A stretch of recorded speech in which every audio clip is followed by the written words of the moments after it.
ସାଙ୍ଗ ଜୀବନର ଏକ ସୁନ୍ଦର ସମ୍ପର୍କ। ଜୀବନରେ ଟଙ୍କା, ସମ୍ପତ୍ତି ଓ ସଫଳତା ସମସ୍ତେ ପାଇପାରନ୍ତି, କିନ୍ତୁ ଜଣେ ଭଲ ସାଙ୍ଗ ପାଇବା ସମସ୍ତଙ୍କ ଭାଗ୍ୟରେ ନଥାଏ।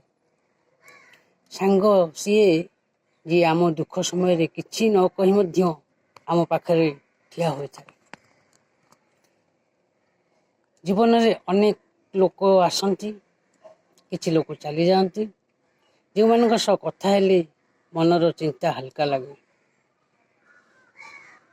ବେଳେବେଳେ ଦିନ ଧରି କଥା ହୁଏ ନାହିଁ, ତଥାପି ମନରେ ସେହି ସାଙ୍ଗ ପାଇଁ ସମ୍ମାନ କମିଯାଏ ନାହିଁ। କାରଣ ଯେ ବାସ୍ତବ ସାଙ୍ଗ ଯିଏ ଜୀବନର ସତ ସାଙ୍ଗ ଯିଏ ତାଙ୍କ ସହିତ ପ୍ରତିଦିନ କଥା ହେବା ମନା ନାହିଁ। ସେହି ସାଙ୍ଗ ମଧ୍ୟ ଦୂରରେ ରହିଲେ ମଧ୍ୟ ସାଙ୍ଗ ପାଇଁ ତା ମନରେ ସଦାସର୍ବଦା ସ୍ଥାନ ଥାଏ। ସେ ହେଉଛି ସାଙ୍ଗତ୍ୱ। ତେଣୁ ଯଦି ଆପଣଙ୍କ ଜୀବନରେ ଏମିତି ଜଣେ ସାଙ୍ଗ ଅଛନ୍ତି ଯିଏ ଆପଣଙ୍କ ଖରାପ ସମୟରେ ଆପଣଙ୍କୁ ଏକୁଟିଆ ଛାଡ଼ି ନାହାନ୍ତି, ତାଙ୍କୁ କେବେ ହରାଇବେ ନାହିଁ।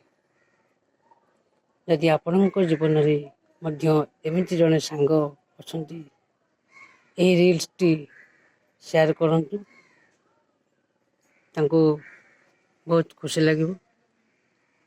ବର୍ତ୍ତମାନ ଆଜିର ଏହି ଶୁଭ ସନ୍ଧ୍ୟା ଅବସରରେ ମୋର ସମସ୍ତ ଫେସବୁକ୍ ସପୋର୍ଟ ଟିମ୍ରେ ଥିବା